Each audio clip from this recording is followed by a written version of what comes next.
Bapak,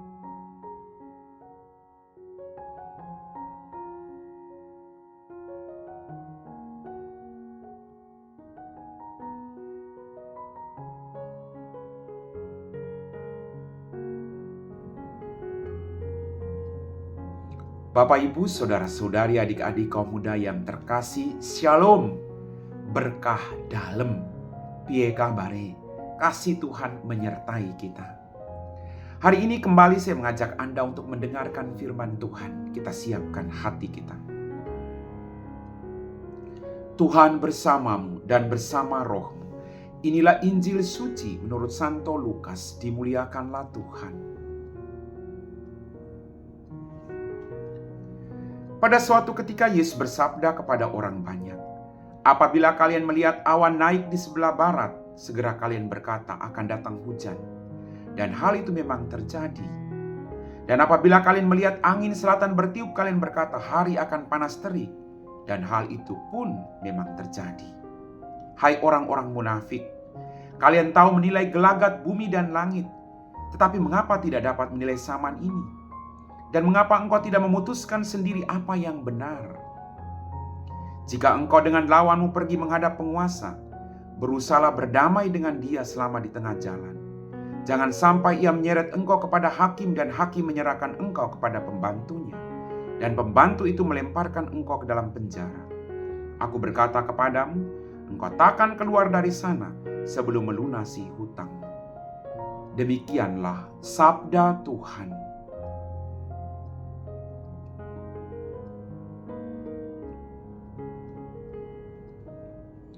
Bapak, Ibu, Saudara-saudari, adik-adik kaum muda yang terkasih.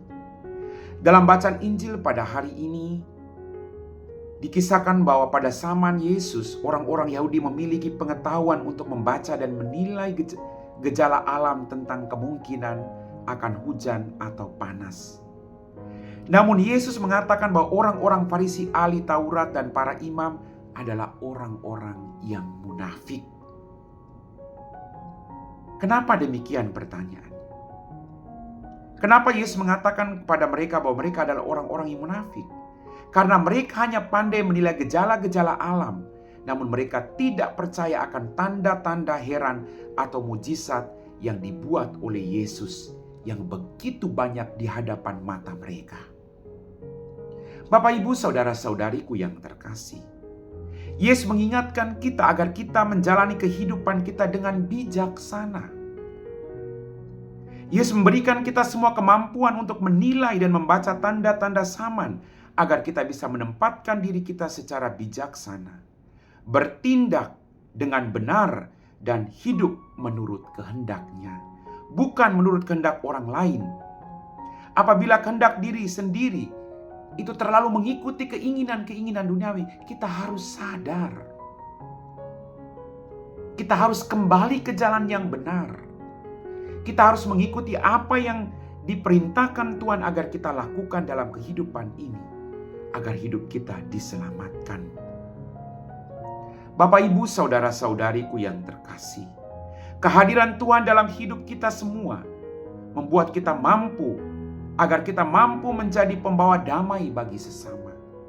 Agar kita hidup tidak hanya untuk diri kita sendiri, tapi membiarkan diri kita dibimbing oleh Roh Kudus agar apa yang kita lakukan seturut dengan kehendak Allah. Mari Bapak, Ibu, Saudara-saudariku yang terkasih, kalau kita banyak dosa, mari kita berjuang untuk berdamai dengan Tuhan, agar kita tidak dilemparkan ke dalam neraka. Pertobatan demi pertobatan yang kita lakukan setiap hari membawa perdamaian antara kita dengan Allah, sehingga rahmat Allah mengalir dalam kehidupan kita, agar kita tidak dilemparkan ke dalam api neraka. Amin.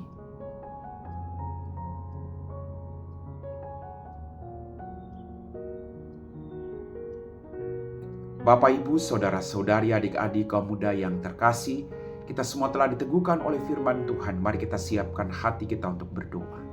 Dalam nama Bapa dan Putra dan Roh Kudus. Amin. Ya Tuhan, kembali kami bersyukur untuk berkat-Mu. Ampuni dosa dan kesalahan kami.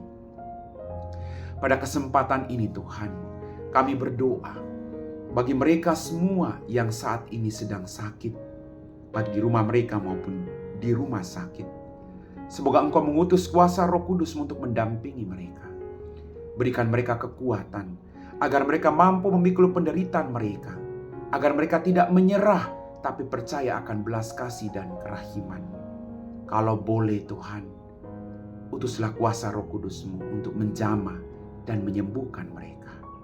Kami puji Engkau Bapa, kini dan sepanjang segala masa. Amin. Tuhan bersamamu dan bersama roh-Mu.